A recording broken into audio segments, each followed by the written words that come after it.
রুমার গল্পের আসরে তোমাকে জানাই আবারও স্বাগত। আজ যে ছোট গল্পটি পাঠ করছি তার নাম টোপ। লিখেছেন নারায়ণ গঙ্গোপাধ্যায়। সকালে একটা পার্সেল এসে পৌঁছেছে। খুলে দেখি একজোড়া জুতো। না, শত্রুপক্ষের কাজ নয়। একজোড়া পুরনো ছেঁড়া জুতো পাঠিয়ে আমার সঙ্গে রসিকতার চেষ্টাও করেনি কেউ। চমৎকার ঝকঝকে বাঘের চামড়ার নতুন চটি। দেখলে চোখ জুড়িয়ে যায়। পায়ে দিতে লজ্জা বোধ হয় দস্তুর মতো। ইচ্ছে করে বিছানায় শুইয়ে রাখি। কিন্তু জুতো জোড়া পাঠালো কে? কোথাও অর্ডার দিয়েছিলাম বলেও তো মনে পড়ছে না। আর বন্ধুদের সবকটাকেই তো চিনি। বিনামূল্যে এমন একজোড়া জুতো পাঠানোর মতো দরাজ মেজাজ এবং ট্যাঁক কারো আছে বলেও জানি না। তাহলে ব্যাপারটা কি? খুব আশ্চর্য হব কিনা ভাবছি, এমন সময় সবুজ রঙের কার্ড চোখে পড়ল। উইথ বেস্ট কমপ্লিমেন্টস অফ রাজা বাহাদুর, N.R. চৌধুরী, রামগঙ্গা এস্টেট। আর তখনই মনে পড়ল 8 মাস আগেকার এক আরণ্যক ইতিহাস, একটি বিচিত্র শিকার কাহিনী। রাজা বাহাদুরের সঙ্গে আলাপের ইতিহাসটা ঘোলাটে, সূত্রগুলো এলোমেলো। যতদূর মনে হয় আমার এক সহপাঠী তার এস্টেটে চাকরি করত, তারই যোগাযোগে রাজা বাহাদুরের এক জন্মবাসরে আমি একটা কাব্য সম্বর্ধনা জ্ঞাপন করেছিলাম। ঈশ্বরগুপ্তের অনুপ্রাস চুরি করে যে প্রশস্তি রচনা করেছিলাম তার 2 লাইন এই রকম: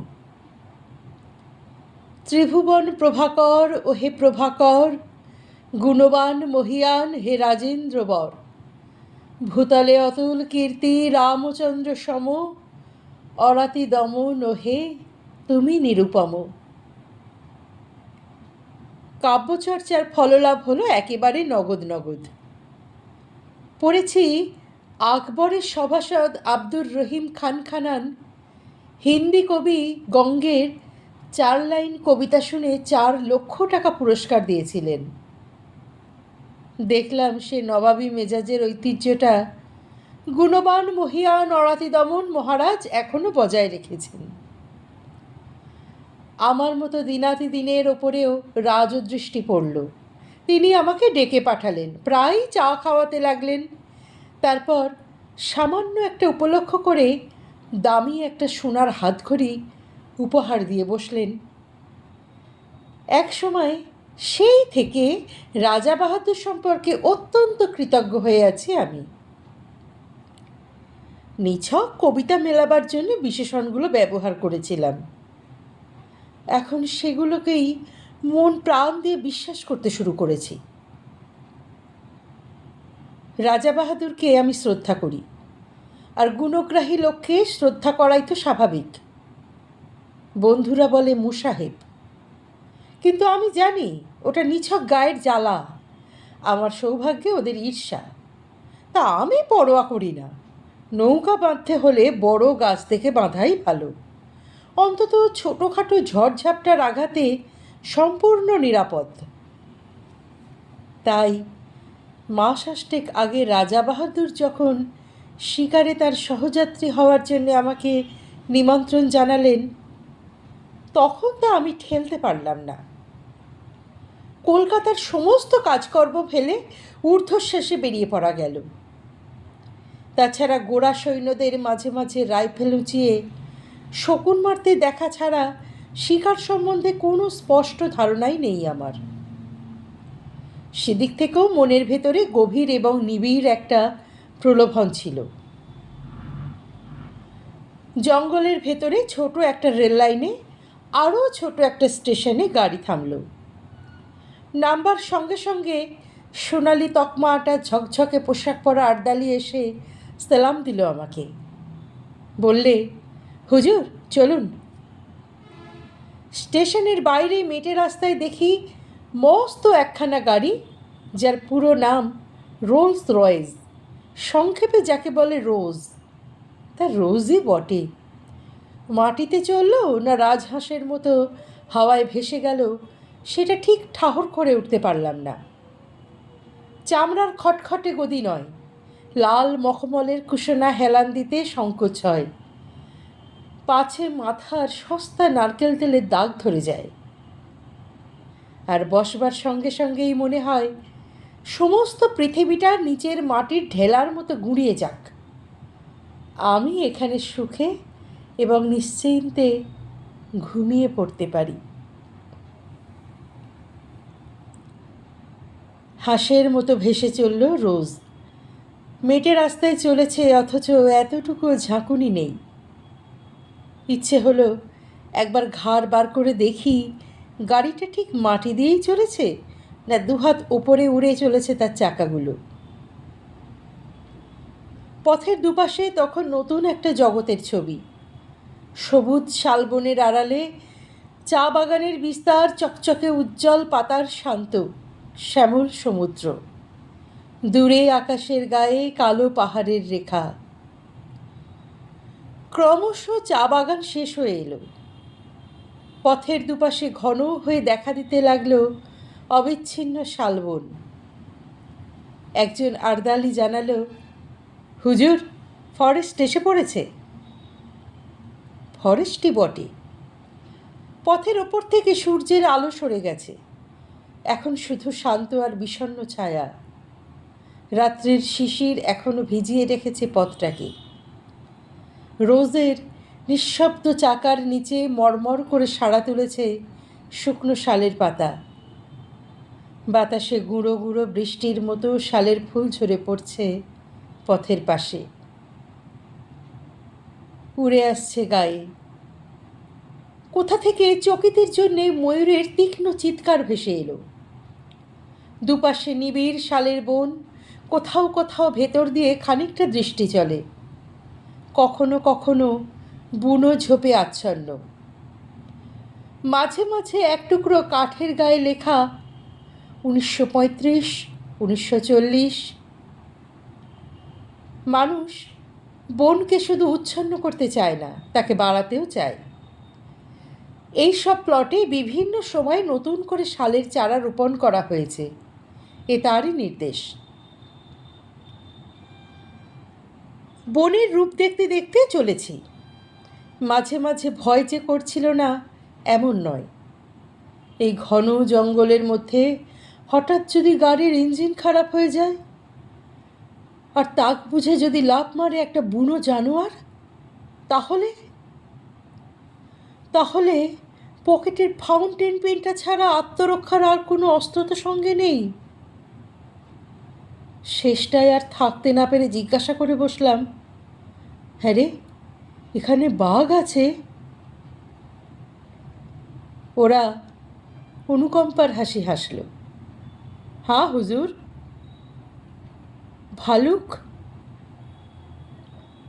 রাজা রাজরার সহবত, কাজেই যতটুকু জিজ্ঞাসা করব ঠিক ততটুকুই উত্তর। ওরা বলল, হ্যাঁ হুজুর।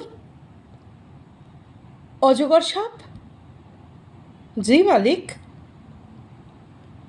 প্রশ্ন করার উৎসাহ ওই পর্যন্ত এসে থেমে গেল আমার। যেরকম দ্রুত উত্তর দিয়ে যাচ্ছে, তাতে কোনো প্রশ্নই যে না বলে আমাকে আশ্বস্ত করবে এমন তো মনে হচ্ছে না। যতদূর মনে হচ্ছিল, গেরিলা, হিপোপটেমাস, ভ্যাম্পায়ার কোনো কিছুই বাকি নেই।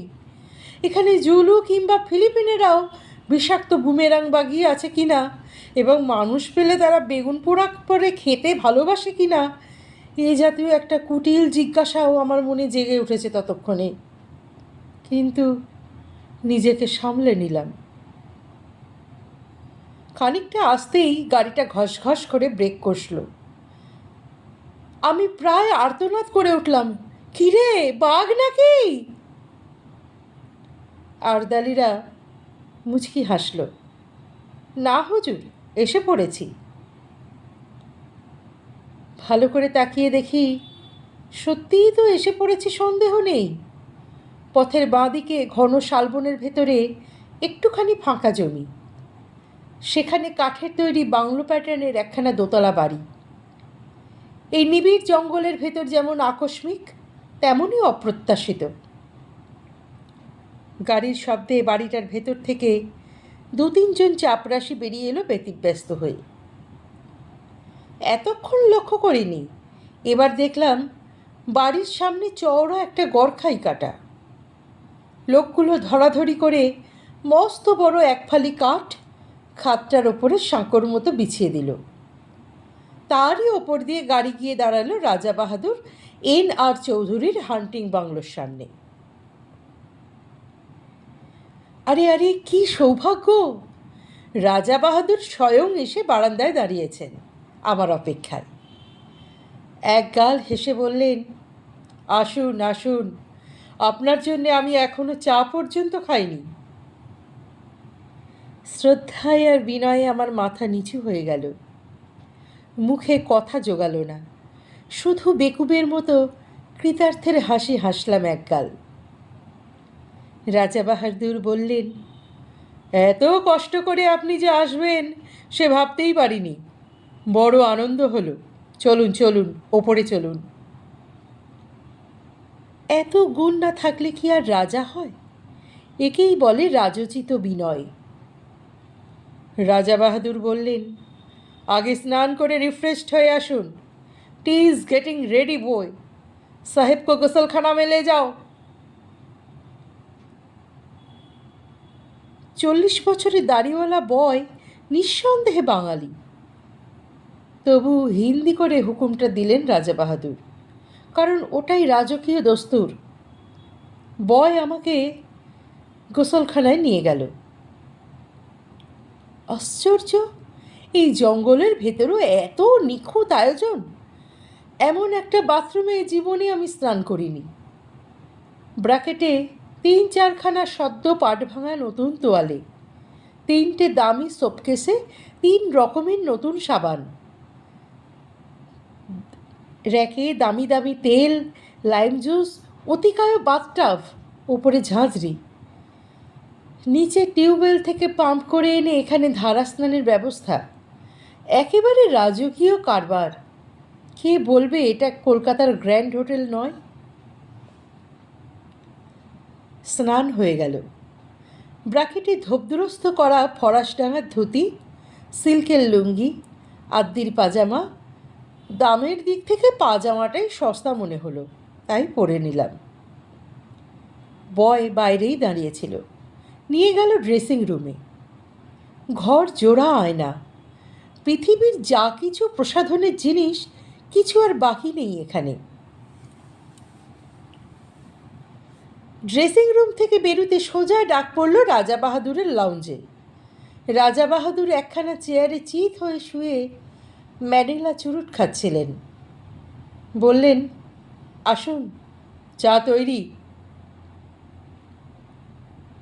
চায়ের বর্ণনা না করাই ভালো। চা, কফি, কোকো, ওভালটিন, রুটি, মাখন, পনির, চর্বিতে জমাট ঠান্ডা মাংস, কলা থেকে আরম্ভ করে পিচ পর্যন্ত প্রায় 10 রকমের ফল। সেই গন্ধমাদন থেকে যা পারি গোগ্রাসে গিলে চললাম আমি। রাজা বাহাদুর কখনো এক টুকরো রুটি খেলেন, কখনো একটু ফল, অর্থাৎ কিছুই খেলেন না, শুধু পরপর কাপ 3 চা ছাড়া। তারপর আরেকটা চুরুট ধরিয়ে বললেন, একবার জানালা দিয়ে চেয়ে দেখুন। দেখলাম প্রকৃতির এমন অপূর্ব রূপ জীবনে আর দেখিনি। ঠিক জানালার নিচেই মাটিটা 300-400 ফুট নেমে গেছে। বাড়িটা যেন ঝুলে আছে সেই রাক্ষসে শূন্যতার ওপরে। তলায় দেখা যাচ্ছে ঘন জঙ্গল, তার মাঝ দিয়ে পাহাড়ি নদীর একটা সংকীর্ণ নীলোজ্জ্বল রেখা যত দূর দেখা যায় বিস্তীর্ণ অরণ্যে চলেছে প্রসারিত হয়ে। তার সীমান্তে নীল পাহাড়ের প্রহরা। আমার মুখ দিয়ে বেরোলো, চমৎকার। রাজা বাহাদুর বললেন, রাইট, আপনারা কবি মানুষ, আপনাদের তো ভালো লাগবেই। আমারই মাঝে মাঝে কবিতা লিখতে ইচ্ছা করে মশাই, কিন্তু নিচের ওই যে জঙ্গলটি দেখতে পাচ্ছেন, ওটি বড় সুবিধের জায়গা নয়। টেরাইয়ের ওয়ান অফ দি ফিয়ার্সেস্ট ফরেস্ট, একেবারে প্রাগৈতিহাসিক হিংস্রতার রাজত্ব। আমি সভয়ে জঙ্গলটার দিকে তাকালাম। ওয়ান অফ দি ফিয়ার্সেস্ট, কিন্তু ভয় পাওয়ার মতো কিছু তো দেখতে পাচ্ছি না। 400 ফুট নিচে ওই অতিকায় জঙ্গলটাকে একটা নিরবচ্ছিন্ন বেটে গাছের ঝোপ বলে মনে হচ্ছে। নদীর রেখাটাকে দেখাচ্ছে উজ্জ্বল একখানা পাতার মতো। আশ্চর্য সবুজ, আশ্চর্য সুন্দর। অফুরন্ত রোদে ঝলমল করছে। অফুরন্ত প্রকৃতি, পাহাড়টা যেন গাঢ় নীল রং দিয়ে আঁকা। মনে হয় উপর থেকে ঝাঁপ দিয়ে পড়লে ওই স্তব্ধ গম্ভীর অরণ্য যেন আদর করে বুকে টেনে নেবে রাশি রাশি পাতার একটা নরম বিছানার ওপরে। অথচ আমি বললাম, ওখানেই শিকার করবেন নাকি? খেপেছেন? নামবো কী করে? দেখছেন তো পিছনে 400 ফুট খাড়া পাহাড়। আজ পর্যন্ত ওখানে কোনো শিকারীর বন্দুক গিয়ে পৌঁছায়নি। তবে হ্যাঁ, ঠিক শিকার করি না বটে, আমি মাঝে মাঝে মাছ ধরি ওখান থেকে। মাছ ধরেন? আমি হাঁ করলাম। মাছ ধরেন কীরকম? ওই নদী থেকে নাকি? সেটা ক্রমশ প্রকাশ্য, দরকার হলে পরে দেখতে পাবেন। রাজা বাহাদুর রহস্যময়ভাবে হাসলেন। আপাতত শিকারের আয়োজন করা যাক, কিছু না জুটলে মাছের চেষ্টাই করা যাবে। যাব, তবে ভালো টোপ ছাড়া আমার পছন্দ হয় না, আর তাতে অনেক হাঙ্গামা।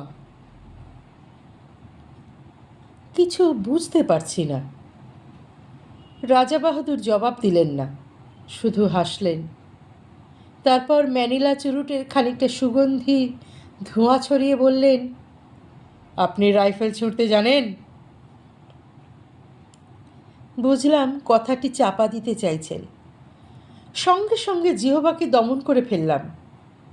এরপরে আর কিছু জিজ্ঞাসা করাটা সঙ্গত হবে না, শোভনও নয়, সেটা কোর্ট ম্যানারের বিরোধী। রাজা বাহাদুর আবারও বললেন, রাইফেল ছুঁড়তে পারেন? বললাম, ছেলেবেলায় এয়ার গান ছুঁড়েছি। রাজা বাহাদুর হেসে উঠলেন, তা বটে, আপনারা কবি মানুষ, ওসব অস্ত্রশস্ত্রের ব্যাপার আপনাদের মানায় না। আমি অবশ্য 12 বছর বয়সেই রাইফেল হাতে তুলে নিয়েছিলাম। আপনি চেষ্টা করে দেখুন না, কিছু শক্ত ব্যাপার নয়। উঠে দাঁড়ালেন রাজা বাহাদুর, ঘরের একদিকে এগিয়ে গেলেন। তাকে অনুসরণ করে আমি দেখলাম এ শুধু লাউঞ্জ নয়, রীতিমতো একটা ন্যাচারাল মিউজিয়াম এবং অস্ত্রাগার। খাবার টেবিলেই নিমগ্ন ছিলাম বলে এতক্ষণ দেখতে পাইনি, নইলে এর আগেই চোখে পড়া উচিত ছিল। চারিদিকে সারি সারি নানা আকারের আগ্নেয়াস্ত্র, গোটা চারেক রাইফেল, ছোট বড় নানা রকম চেহারা। একটা হুকের সঙ্গে খাপে আঁটা একজোড়া রিভলভার ঝুলছে। তার পাশেই ঝুলছে খোলা একখানা লম্বা সেফিল্ডের তলোয়ার। সূর্যের আলোর মতো তার ফলার নিষ্কলঙ্ক রঙা মোটা। চামড়ার বেল্টে ঝকঝকে পিতলের কার্তুজ, রাইফেলের, রিভলভারের। জরিদার খাপে খানতিনেক নেপালি ভোজালি। আর দেওয়ালের গায়ে হরিণের মাথা, ভালুকের মুখ, নানা রকমের চামড়া, বাঘের, সাপের, হরিণের, গোসাপের। একটা টেবিলে অতিকায় হাতির মাথা, দুটো বড় বড় দাঁত এগিয়ে আছে সামনের দিকে। বুঝলাম এরা রাজা বাহাদুরের বীর কীর্তির নিদর্শন। ছোট একটা রাইফেল তুলে নিলেন রাজা বাহাদুর। বললেন, এটা লাইট জিনিস, তবে ভালো রিপিটার, অনায়াসে বড় বড় জানোয়ার ঘালোই করতে পারে। আমার কাছে অবশ্য সবই সমান। লাইট রিপিটার যা, হাউইটাজার কামানও তাই। তবুও সৌজন্য রক্ষার জন্য বলতে হলো, বাহ, তবে তো চমৎকার জিনিস। রাজা বাহাদুর রাইফেলটা বাড়িয়ে দিলেন আমার দিকে। তাহলে চেষ্টা করুন, লোড করাই আছে, ছড়ুন ওই জানলা দিয়ে। আমি সভায় 3 পা পিছিয়ে গেলাম। জীবনে বেকুবি অনেক করেছি, কিন্তু তার পরিমাণটা আর বাড়াতে প্রস্তুত নই। যুদ্ধ ফেরত এক বন্ধুর মুখে তার রাইফেল ছোড়ার প্রথম অভিজ্ঞতা শুনেছিলাম। পড়ে গিয়ে পা ভেঙে নাকি তাকে 1 মাস বিছানায় শুয়ে থাকতে হয়েছিল। নিজেকে যতদূর জানি, আমার ফাঁড়া শুধু পা ভাঙার উপর দিয়ে কাটবে বলে মনে হয় না। বললাম, ওটা এখন থাক, পরে হবে না হয়। রাজা বাহাদুর মৃদু কৌতুকের হাসি হাসলেন। বললেন, এখন ভয় পাচ্ছেন, কিন্তু একবার ধরতে শিখলে আর ছাড়তে চাইবেন না। হাতে থাকলে বুঝবেন কত বড় শক্তিমান আপনি। You can easily face all the rascals of. হঠাৎই তার চোখ ঝকঝক করে উঠল। মৃদু হাসিটা মিলিয়ে গিয়ে শক্ত হয়ে উঠল মুখের পেশিগুলো। And rival. মুহূর্তে বুকের রক্ত হিম হয়ে গেল আমার। রাজা বাহাদুরের 2 চোখে বন্য হিংসা। রাইফেলটা এমন শক্ত মুঠিতে বাগিয়ে ধরেছেন যেন সামনে কাউকে গুলি করবার জন্য তৈরি হচ্ছেন তিনি। উত্তেজনার ঝোঁকে আমাকেই যদি লক্ষ্যভেদ করে বসেন, তাহলে আতঙ্কের দেওয়ালে ঠেস দিয়ে দাঁড়িয়ে গেলাম আমি। কিন্তু ততক্ষণে মেঘ কেটে গেছে। রাজার মেজাজ। রাজা বাহাদুর হাসলেন। ওয়েল, পরে আপনাকে তালিম দেয়া যাবে, সবই তো রয়েছে। যেটা খুশি আপনি ট্রাই করতে পারেন। চলুন, এখন বারান্দায় গিয়ে বসা যাক।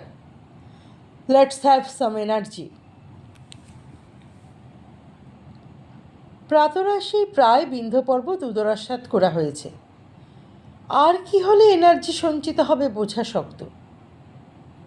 কিন্তু কথাটা বলেই রাজা বাহাদুর বাইরের বারান্দার দিকে পা বাড়িয়েছেন, সুতরাং আমাকেও পিছু নিতে হলো।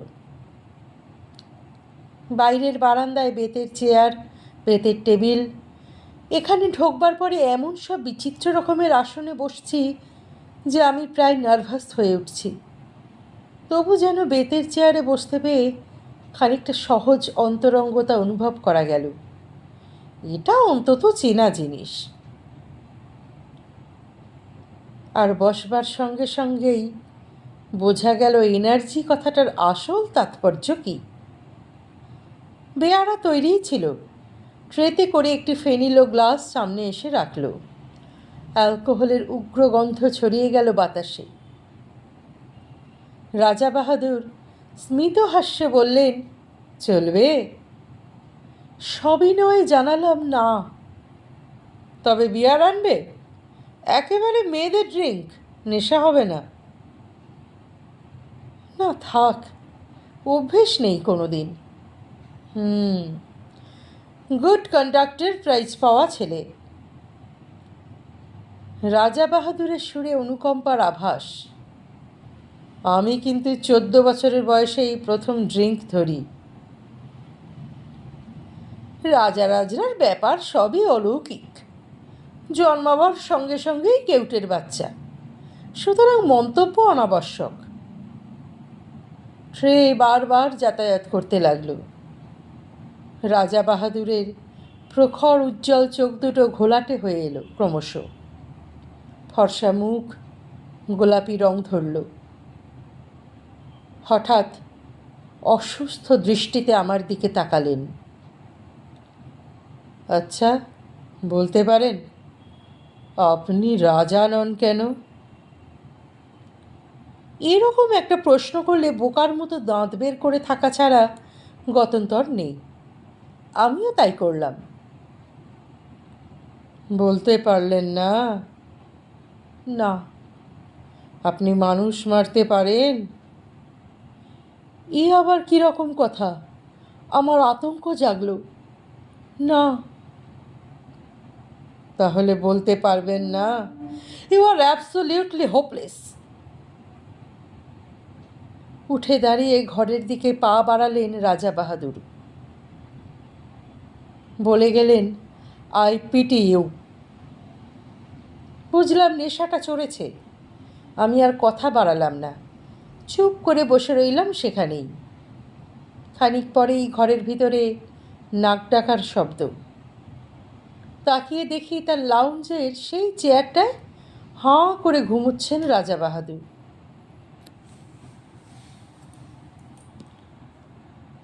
মুখের কাছে কতগুলো মাছি উঠছে ভন ভন করে।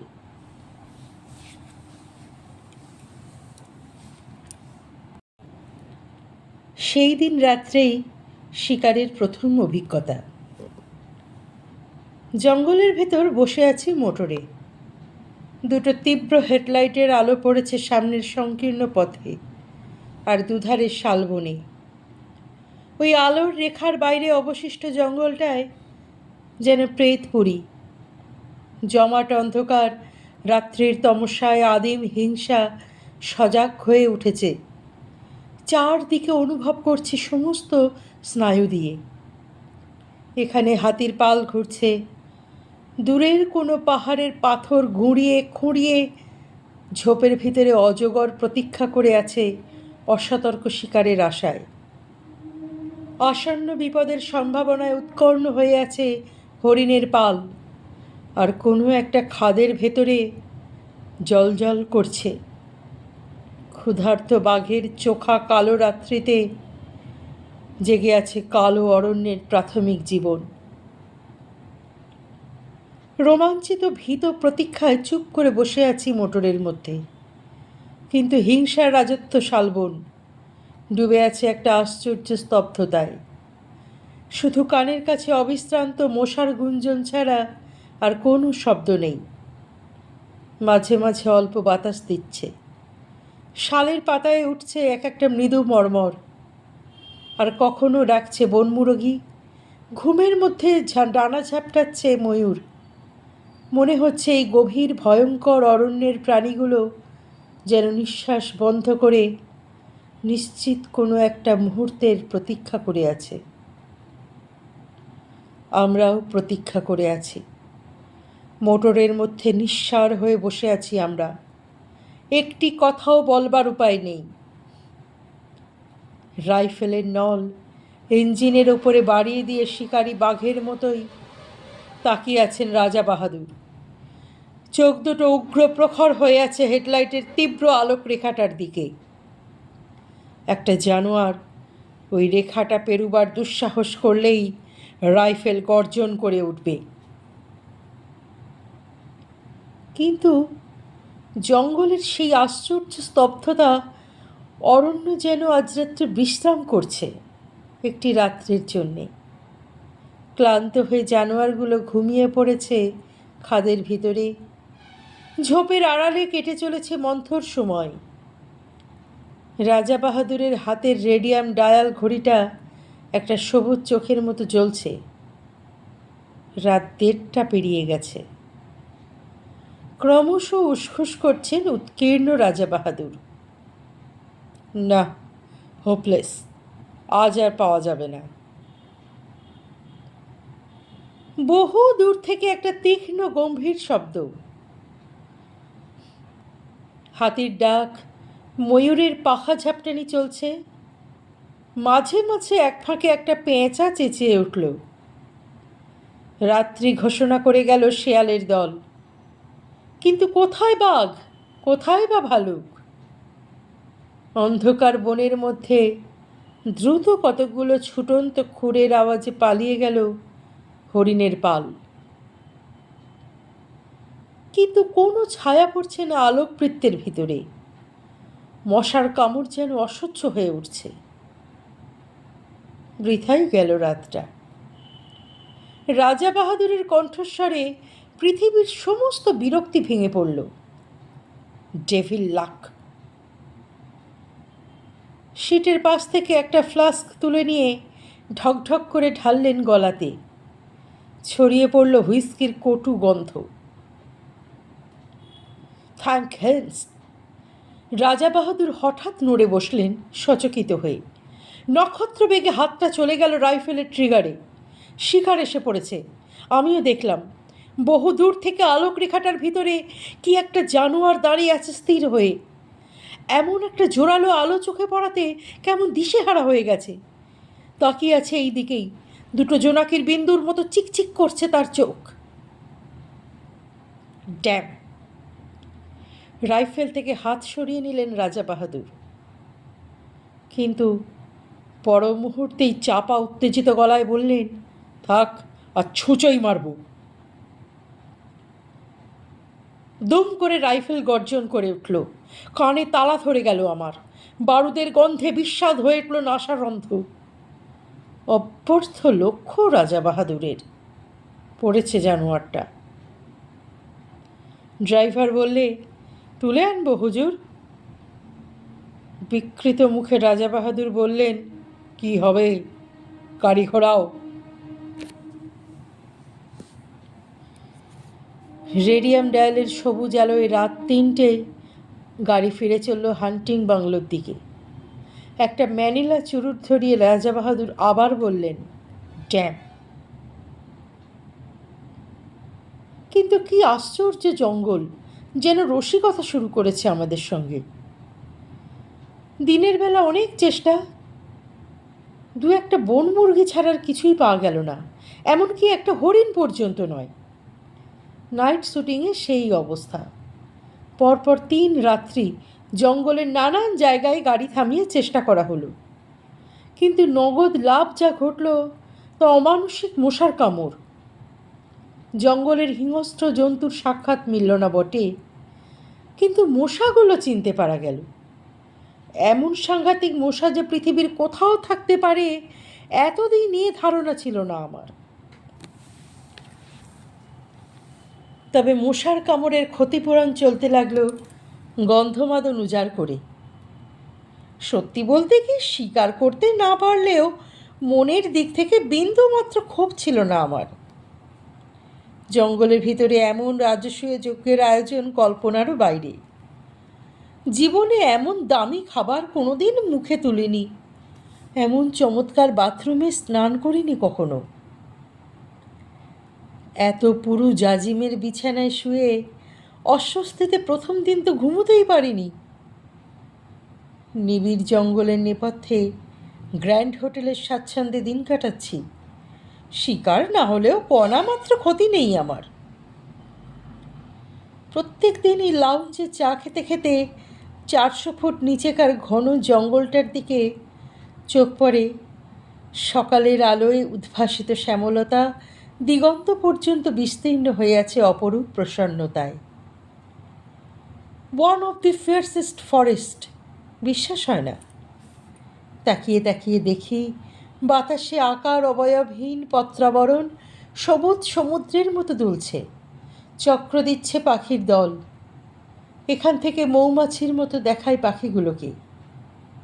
জানালার ঠিক নিচেই ইস্পাতের ফলার মতো পাহাড়ি নদীটার নীলিমোজ্জ্বল রেখা, দুটো একটা নুড়ি ঝকমক করে মণিখণ্ডের মতো, বেশ লাগে। তারপরেই চমক ভাঙে আমার। তাকিয়ে দেখি ঠোঁটের কোণে ম্যানিলা চুরুট পড়ছে। অস্থির চঞ্চল পায়ে রাজা বাহাদুর ঘরের ভিতরে পায়চারি করছেন। চোখে মুখে চাপা আক্রোশ, ঠোঁট দুটোয় নিষ্ঠুর কঠিনতা। কখনো একটা রাইফেল তুলে নিয়ে বিরক্তি ভরে নামিয়ে রাখেন, কখনো ভোজালি তুলে নিয়ে নিজের হাতের ওপরে ফলাটা পরীক্ষা করেন, সেটার ধার। আবার কখনো বা জানালার সামনে খানিকক্ষণ স্থির দৃষ্টিতে তাকিয়ে থাকেন নিচের জঙ্গলটার দিকে। আজ 3 দিন উল্লেখযোগ্য কিছু একটা স্বীকার করতে পারেননি। ক্ষোভে তার দাঁতগুলো কড়মড় করতে থাকে। তারপরেই বেরিয়ে যান এনার্জি সংগ্রহের চেষ্টায়। বাইরের বারান্দায় গিয়ে হাঁক দেন, পেগ। কিন্তু পরের পয়সায় রাজভোগ খেয়ে এবং রাজোচিত বিলাস করে বেশি দিন কাটানো আর সম্ভব নয় আমার পক্ষে। রাজা বাহাদুরের অনুগ্রহ একটি দামি জিনিস বটে, কিন্তু কলকাতায় আমার ঘর সংসার আছে, একটা দায়িত্ব আছে তার। সুতরাং চতুর্থ দিন সকালে আমাকে কথাটা পারতে হলো। বললাম, এবার আমাকে বিদায় দিন তাহলে। রাজা বাহাদুর সবে চতুর্থ পেগে চুমুক দিয়েছেন তখন। তেমনই অসুস্থ আর রক্তাভ চোখে আমার দিকে তাকালেন। বললেন, আপনি যেতে চান? হ্যাঁ, কাজকর্ম রয়েছে। কিন্তু আমার শিকার আপনাকে দেখাতে পারলাম না। সে না হয় আর একবার হবে। চাপা ঠোঁটের ভেতরেই একটা গম্ভীর আওয়াজ করলেন রাজা বাহাদুর। আপনি ভাবছেন আমার এই রাইফেলগুলো, দেওয়ালে ওই সব শিকারের নমুনা, ওগুলো সবই ফার্স? আমি সন্ত্রস্ত হয়ে বললাম, না না না, তা কেন ভাবতে যাব? শিকার তো খানিকটা অদৃষ্টের ব্যাপার। অদৃষ্টকেও বদলানো চলে। রাজা বাহাদুর উঠে পড়লেন। আমার সঙ্গে আসুন। দুজনে বেরিয়ে এলাম। রাজা বাহাদুর আমাকে নিয়ে এলেন হান্টিং বাংলোর পিছন দিকটাতে, ঠিক যেখানে যার 400 ফুট নিচে টেরাইয়ের অন্যতম হিংস্র অরণ্য বিস্তীর্ণ হয়ে আছে। এখানে আসতে আর একটা নতুন জিনিস চোখে পড়ল। দেখি কাঠের একটা রেলিং দেওয়ার সাঁকোর মতো জিনিস সেই সীমাহীন শূন্যতার ওপরে প্রায় 15-16 হাত প্রসারিত হয়ে আছে। তার পাশে দুটো বড় বড় কাঠের চাকা, তাদের সঙ্গে দুজোড়া মোটা কাছি জড়ানো। ব্যাপারটা কি ঠিক বুঝতে পারলুম না। আসুন। রাজা বাহাদুর সেই ঝুলন্ত সাঁকোটার ওপরে গিয়ে দাঁড়ালেন। আমিও গেলাম তার পেছনে। একটা আশ্চর্য বন্দোবস্ত। ঠিক সাঁকোটার নিচেই পাহাড়ি নদীটার রেখা, নুড়ি মেশানো সংকীর্ণ বালুতট তার দুপাশে, তাছাড়া জঙ্গল আর জঙ্গল। নিচে তাকাতে আমার মাথা ঘুরে উঠল। রাজা বাহাদুর বললেন, জানেন এসব কি? না। আমার মাছ ধরবার বন্দোবস্ত। এর কাজ খুব গোপনে, নানা হাঙ্গামা আছে, কিন্তু অব্যর্থ। ঠিক বুঝতে পারছি না। আজ রাতেই বুঝতে পারবেন। শিকার দেখাতে আপনাকে ডেকে এনেছি। নতুন একটা শিকার দেখাবো, কিন্তু কোনো দিনের কথা কারো কাছে প্রকাশ করতে পারবেন না। কিছু না বুঝেই মাথা নাড়লাম। না। তাহলে আজ রাতটা অবধি থাকুন, কাল সকালেই আপনার গাড়ির ব্যবস্থা করব। রাজা বাহাদুর আবার হান্টিং বাংলোর সম্মুখের দিকে এগোলেন। কাল সকালের পর এমনিতেই আপনার আর এখানে থাকা চলবে না। একটা কাঠের সাঁকো, দুটো কপিকলের মতো জিনিস, মাছ ধরার ব্যবস্থা কাউকে বলা যাবে না, এবং কাল সকালেই চলে যেতে হবে। সবটা মিলিয়ে যেন রহস্যের খাসমহল একবারে আমার মধ্যে কেমন একটা এলোমেলো করতে লাগলো সমস্ত কিছু। কিন্তু ভালো করে জিজ্ঞাসা করতে পারলাম না। রাজা বাহাদুরকে বেশি প্রশ্ন করতে কেমন অস্বস্তি লাগে, আমার অনধিকার চর্চা বলে মনে হয়। বাংলোর সামনে 3-4টে ছোট ছোট নোংরা ছেলে মেয়ে খেলা করে বেড়াচ্ছে। হিন্দুস্তানি কিপারটার বেওয়ারিশ সম্পত্তি। কিপারটাকে সকালে রাজা বাহাদুর শহরে পাঠিয়েছেন কিছু দরকারি জিনিসপত্র কিনে কাল সে ফিরবে। ভারী বিশ্বাসী আর অনুগত লোক। মাতৃহীন ছেলে মেয়েগুলো সারাদিন হুটোপাটি করে ডাকবাংলোর সামনে। রাজা বাহাদুর বেশ অনুগ্রহের চোখে দেখেন তাদের। দোতলার জানালা থেকে পয়সা, রুটি কিংবা বিস্কুট ছুঁড়ে দেন নিচে। ওরা সেগুলো নিয়ে কুকুরের মতো লোফালুফি করে। রাজা বাহাদুর তাকিয়ে তাকিয়ে দেখেন সকৌতকে। আজও ছেলে মেয়েগুলো হুল্লোড় করে তার চারিপাশে এসে ঘিরে দাঁড়ালো। বললে, হুজুর সালাম। রাজা বাহাদুর পকেটে হাত দিয়ে কতগুলো পয়সা ছড়িয়ে দিলেন। ওদের ভিতরে হরিণ লুঠের মতো কাড়াকাড়ি পড়ে গেল। বেশ ছেলে মেয়েগুলি, 2 থেকে 8 বছর পর্যন্ত বয়স। আমার ভারী ভালো লাগে ওদের। আরণ্যক জগতের শাল শিশুদের মতোই সতেজ আর জীবন্ত প্রকৃতির ভিতর থেকে প্রাণ আহরণ করে যেন বড় হয়ে উঠছে। সন্ধ্যায় ডিনার টেবিলে বসে আমি বললাম, আজ রাত্রে মাছ ধরবার কথা আছে আপনার।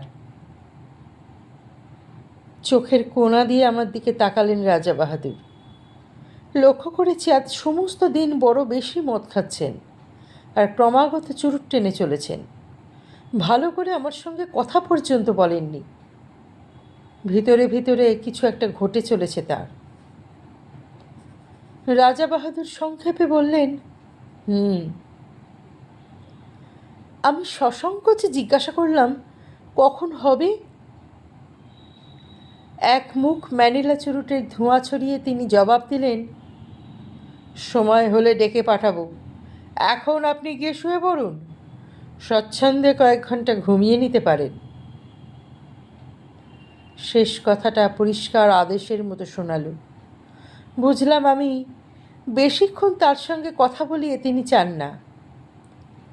তাড়াতাড়ি শুয়ে পড়তে বলাটা অতিথিপরায়ণ গৃহস্থের অনুনয় নয়, রাজার নির্দেশ, এবং সে নির্দেশ পালন করতে বিলম্ব না করাই ভালো। কিন্তু অতি নরম জাজিমের বিছানায় শুয়েও ঘুম আসছে না। মাথার ভিতর আবর্তিত হচ্ছে অসংলগ্ন চিন্তা। মাছ ধরা, কাঠের সাঁকো, কপিকল অত্যন্ত গোপনীয়, অতল রহস্য। তারপর এপাশ ওপাশ করতে করতে কখন যে চৈতন্য আচ্ছন্ন হয়ে এলো আমি নিজেই টের পাইনি। মুখের ওপর ঝাঁঝালো একটা টর্চের আলো পড়তে আমি ধর্মর করে উঠে পড়লাম। রাত তখন কটা ঠিক জানি না। আরণ্যক পরিবেশে নির্জনতা আবির্ভূতা, বাইরে শুধু তীব্রকণ্ঠ ঝিঝির ডাক। আমার গায়ে বরফের মতো ঠান্ডা একটা হাত পড়েছে কার। সেই হাতের স্পর্শে পা থেকে মাথা পর্যন্ত শিউরে গেল আমার। রাজা বাহাদুর বললেন, সময় হয়েছে, চলুন। আমি কি বলতে যাচ্ছিলাম, ঠোঁটে আঙুল দিলেন রাজা বাহাদুর। কোনো কথা নয়, আসুন। এই গভীর রাত্রে এমনই নিঃশব্দে আহ্বান, সব মিলিয়ে একটা রোমাঞ্চকর উপন্যাসের পটভূমি তৈরি হয়েছে যেন। কেমন একটা অস্বস্তি, একটা অনিশ্চিত ভয়ে গা ছমছম করতে লাগলো আমার। মন্ত্রমুগ্ধের মতো রাজা বাহাদুরের পিছনে পিছনে বেরিয়ে এলাম। হান্টিং বাংলোটা অন্ধকার, একটা মৃত্যুর শীতলতা ঢেকে রেখেছে তাকে, এক টানা ঝেঁঝের ডাক। চারিদিকে অরণ্যে কান্নার শব্দের মতো পত্র মর্মর। গভীর রাত্রিতে জঙ্গলের মধ্যে মোটর থামিয়ে বসে থাকতে আমার ভয় করেছিল, আজও ভয় করছে। কিন্তু এ ভয়ের চেহারা আলাদা, এর মধ্যে আর একটা কী যেন মিশে আছে, ঠিক বুঝতে পারছি না, অথচ পাও সরতে চাইছে না। আমার মুখের ওপরে একটা টর্চের আলো, রাজা বাহাদুরের হাতে স্পর্শটা বরফের মতো ঠান্ডা, ঠোঁটে আঙুল দিয়ে নীরবতার সেই দুর্বোধ্য কুটিল সংকেত। টর্চের আলোয় পথ দেখিয়ে রাজা বাহাদুর আমাকে সেই ঝুলন্ত সাঁকোটার কাছে নিয়ে এলেন। দেখি তার উপরে শিকারের আয়োজন, 2খানা চেয়ার পাতা, 2টো তৈরি রাইফেল, 2জন বেয়ারা একটা কপিকলের চাকা ঘুরিয়ে কি একটা জিনিস নামিয়ে দিচ্ছে নিচের দিকে। এক মুহূর্তের জন্য রাজা বাহাদুর তার নয়েসেলের হান্টিং টর্চটা নিচের দিকে ফ্ল্যাশ করলেন। প্রায় 250 ফুট নিচে সাদা পুঁটলির মতন কি একটা জিনিস কপিকলের দড়ির সঙ্গে নেমে যাচ্ছে দ্রুত বেগে। আমি বললাম, ওটা কি রাজা বাহাদুর? মাছের টোপ। কিন্তু এখনও কিছু বুঝতে পারছি না। একটু পরে বুঝবেন, এখন চুপ করুন। এবার স্পষ্ট ধমক দিলেন আমাকে। মুখ দিয়ে ভক ভক করে হুইস্কির তীব্র গন্ধ বেরোচ্ছে। রাজা বাহাদুর প্রকৃতিস্থ নেই। আর কিছুই বুঝতে পারছি না আমি। আমার মাথার ভেতর সব যেন গণ্ডগোল হয়ে যাচ্ছে। একটা দুর্বোধ্য নাটকের নির্বাক দ্রষ্টার মতো রাজা বাহাদুরের পাশের চেয়ারটাতে আসন নিলাম আমি। ওদিকে ঘন কালো বনান্তের উপরে ভাঙা চাঁদ দেখা দিল। তার খানিকটা ম্লান আলো এসে পড়ল 400 ফুট নিচের নদীর জলে, তার ছড়ানো মণিখণ্ডের মতো নুড়িগুলোর ওপরে। আবছাভাবে যেন দেখতে পাচ্ছি কপিকলের দড়ির সঙ্গে বাঁধা সাদা পুঁটলিটা অল্প অল্প নড়ছে বালির ওপরে। এক হাতে রাজা বাহাদুর রাইফেলটা বাগিয়ে ধরে আছেন, আর এক হাতে মাঝে মাঝে আলো ফেলছে নিচের পুঁটলিটায়। চকিত আলোয় যেটুকু মনে হচ্ছে পুঁটলিটা যেন জীবন্ত, অথচ কী জিনিস কিচ্ছু বুঝতে পারছি না। এ নাকি মাছের টোপ, কিন্তু কী মাছ, এ কিসের টোপ? আবার সেই স্তব্ধতার প্রতীক্ষা। মুহূর্ত কাটছে, মিনিট কাটছে, ঘন্টা কাটছে। রাজা বাহাদুরের টর্চের আলো বারে বারে পিছলে পড়ছে নিচের দিকে। দিগন্ত প্রসারী হিংস্র অরণ্য ভাঙা ভাঙা জ্যোৎস্নায় দেখাচ্ছে তরঙ্গিত একটা সমুদ্রের মতো। নিচের নদীটা ঝকঝক করছে যেন একখানা খাপ খোলা তলোয়ার। অবাক বিস্ময়ে আমি বসে আছি। মিনিট কাটছে, ঘন্টা কাটছে। টোপ ফেলে মাছ ধরছেন রাজা বাহাদুর, অথচ সব ধোঁয়াটে লাগছে আমার। কান পেতে শুনছি ঝিঝির ডাক, দূরে হাতির গর্জন, শালপাতার মর্মর। এই প্রতীক্ষার তত্ত্ব আমার কাছে দুর্বোধ্য। শুধু হুইস্কি আর ম্যানিলা চুরুটের গন্ধ এসে লাগছে আমার। মিনিট কাটছে, ঘন্টা কাটছে। রেডিয়াম ডায়াল ঘড়ির কাঁটা চলেছে ঘুরে। ক্রমশ যেন সম্মোহিত হয়ে গেলাম, ক্রমশ যেন ঘুম এলো আমার। তারপরেই হঠাৎ কানের কাছে বিকট শব্দের রাইফেল সাড়া দিয়ে উঠল। 400 ফুট নিচ থেকে উপরের দিকে উৎক্ষিপ্ত হয়ে উঠল প্রচণ্ড বাঘের গর্জন। চেয়ারটা সত্য আমি কেঁপে উঠলাম। টর্চের আলোটা সোজা পড়েছে নুড়ি ছড়ানো বালির ডাঙাটার উপরে। পরিষ্কার দেখতে পেলাম ডোরাকাটা অতিকায় একটা বিশাল জানোয়ার সাদা পুঁটলিটার ওপরে একখানা থাবা চাপিয়ে দিয়ে পড়ে আছে। সাপের মতো ল্যাজ আঁচড়াচ্ছে অন্তিম আক্ষেপে। ওপর থেকে ইন্দ্রের বজ্রের মতো অব্যর্থ গুলি গিয়ে লেগেছে তার মাথায়। এত ওপর থেকে এমন দুর্নিবার মৃত্যু নামবে আশঙ্কা করতে পারেনি। রাজা বাহাদুর সোৎসাহে বললেন, ফাতে! এতক্ষণে মাছ ধরবার ব্যাপারটা বুঝতে পেরেছি। সোৎসাহে সোল্লাসে বললাম, মাছ তো ধরলেন, ডাঙায় তুলবেন কেমন করে? ওই কপিকল দিয়ে। এই জন্যেই তো এগুলোর ব্যবস্থা। ব্যাপারটা যেমন বিচিত্র তেমনই উপভোগ্য। আমি রাজা বাহাদুরকে অভিনন্দিত করতে যাব, এমন সময় পরিষ্কার শুনতে পেলাম শিশুর গোঙানি, ক্ষীণ অথচ নির্ভুল। কিসের শব্দ? 400 ফুট নিচ থেকে ওই শব্দটা আসছে। হ্যাঁ, কোনো ভুল নেই। মুখের বাঁধন খুলে গেছে, কিন্তু বড় দেরিতে আমার রক্ত হিম হয়ে গেল। আমার চুল খাড়া হয়ে উঠল। আমি পাগলের মতো চিৎকার করে উঠলাম, রাজা বাহাদুর, কিসের টোপ আপনার? কি দিয়ে আপনি মাছ ধরলেন? চুপ! একটা কালো রাইফেলের নল আমার বুকে ঠেকালেন রাজা বাহাদুর। তারপরেই আমার চারিদিকে পৃথিবীটা পাক খেতে খেতে হাওয়ায় গড়া একটা বুদবুদের মতো শূন্যে মিলিয়ে গেল। রাজা বাহাদুর জাপটে না ধরলে 400 ফুট নিচেই পড়ে যেতাম হয়তো।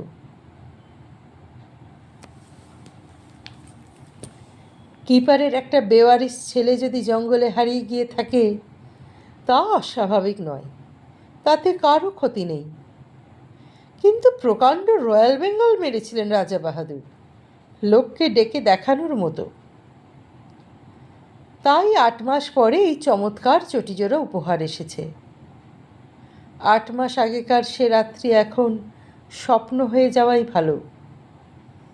কিন্তু এই চটিজোড়া অতি মনোরম, বাস্তব।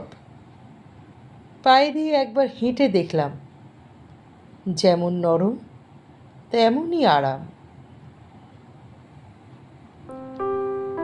আজকের গল্পটি কেমন লাগলো তোমার মূল্যবান মতামত অবশ্যই কমেন্ট বক্সে লিখে জানিও। গল্পটি ভালো লাগলে শেয়ার করে দিও পরিচিত এবং প্রিয়জনদের মধ্যে। আর যারা এখনও চ্যানেলটি সাবস্ক্রাইব করনি তারা চ্যানেলটি সাবস্ক্রাইব করে সঙ্গে থেকো। অপেক্ষা করো পরবর্তী গল্পের জন্যে। অনেক ধন্যবাদ।